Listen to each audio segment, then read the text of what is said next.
भगवान कहते हैं कि तू करता वही है जो तू चाहता है, लेकिन होता वही है जो मैं चाहता हूँ। एक बार तू वो कर जो मैं चाहता हूँ, फिर देख होगा वही जो तू चाहता है। जय श्री कृष्ण। एक बार एक बहुत ही अमीर सेठ तिरुपति बालाजी का बहुत बड़ा भगत था, जिस वजह से वो रोज सुबह अपनी कार से तिरुपति बालाजी मंदिर जाता था। वो जब भी मंदिर जाता, मंदिर की सीढ़ियों पर दो भिखारी बैठा करते थे। अब सेठ जब भी सीढ़ियों से आता जाता, तब पहला भिखारी बोलता, हे ईश्वर, तूने सेठ को बहुत कुछ दिया है, मुझे भी दे दे। दूसरा भिखारी कहता, ए सेठ जी, ईश्वर ने तुझे बहुत कुछ दिया है, मुझे भी कुछ दे दे। ये सुन पहला भिखारी दूसरे भिखारी से कहता, ईश्वर से मांग, वो सबकी सुनने वाला है, वो ही सबको देता है, वही सबका ध्यान रखते हैं, हम पर एक दिन उनकी कृपा होगी। अरे देने वाला ये सेठ कौन होता है, सब्र रखो और दिल से ईश्वर की भक्ति करो। तभी दूसरा भिखारी बोलता है, चुप कर मूर्ख।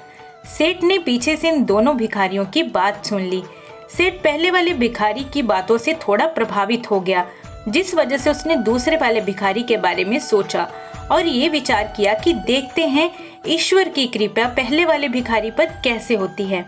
अमीर आदमी ने अपने मंत्री को बुलाया और कहा कि मंदिर में दाईं तरफ जो भिखारी बैठता है वो हमेशा ईश्वर से मांगता है, तो अवश्य ईश्वर उसकी जरूर सुनेगा, लेकिन जो बाईं तरफ बैठता है वो हमेशा मुझसे फरियाद करता रहता है। तो तुम ऐसा करो कि एक बड़े से बर्तन में खीर भर के उसमें स्वर्ण मुद्रा डाल दो और वो उसको दे आओ। मंत्री ने ऐसा ही किया। अब वो भिखारी मजे से खीर खाते खाते दूसरे भिखारी को चिढ़ाता हुआ बोला, बड़ा आया, ईश्वर देगा, ये देख राजा से मांगा, मिल गया ना। खाते खाते जब पहले भिखारी का पेट भर गया तो उसने बची हुई खीर का बर्तन उस दूसरे भिखारी को दे दिया और कहा, ले पकड़, तू भी खा ले मूर्ख। इतना कहकर पहला भिखारी वहां से चला गया। अगले दिन जब अमीर व्यक्ति आया तो देखा कि बाईं तरफ वाला भिखारी तो आज भी वैसे ही बैठा है, लेकिन दाईं तरफ वाला भिखारी गायब है। अमीर व्यक्ति ने चौंक कर उससे पूछा, क्या तुझे खीर से भरा बर्तन नहीं मिला? भिखारी ने कहा, जी मिला था मालिक, क्या स्वादिष्ट खीर थी, मैंने खूब पेट भर कर खाई। फिर अमीर व्यक्ति ने बोला, फिर उसके बाद क्या हुआ?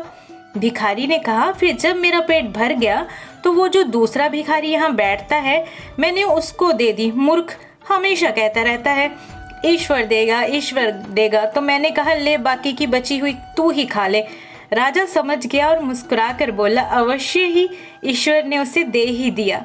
तो दोस्तों, इस कहानी से ये बात साबित होती है कि करने वाला वो ईश्वर ही है, हम इंसान तो मात्र एक जरिया हैं। उस अमीर इंसान के मन में ऐसी सोच पैदा होना, उसके बाद पहले भिखारी से दूसरे भिखारी तक किसको कितना मिलेगा, कब मिलेगा, ये इंसान का कर्म का चक्कर निश्चित करेगा। इंसान का भाग्य भी उसके लिए जाने वाले पुरुषार्थ यानी कर्म से बनता है। वो अमीर इंसान चाहता तो डायरेक्ट जाकर उस भिखारी को सोने के सिक्के दे सकता था, लेकिन ईश्वर की मर्जी और उसकी माया कोई नहीं समझ सकता। अगर आपको कहानी पसंद आई हो तो चैनल को सब्सक्राइब करना और कहानी को लाइक करना ना भूलें।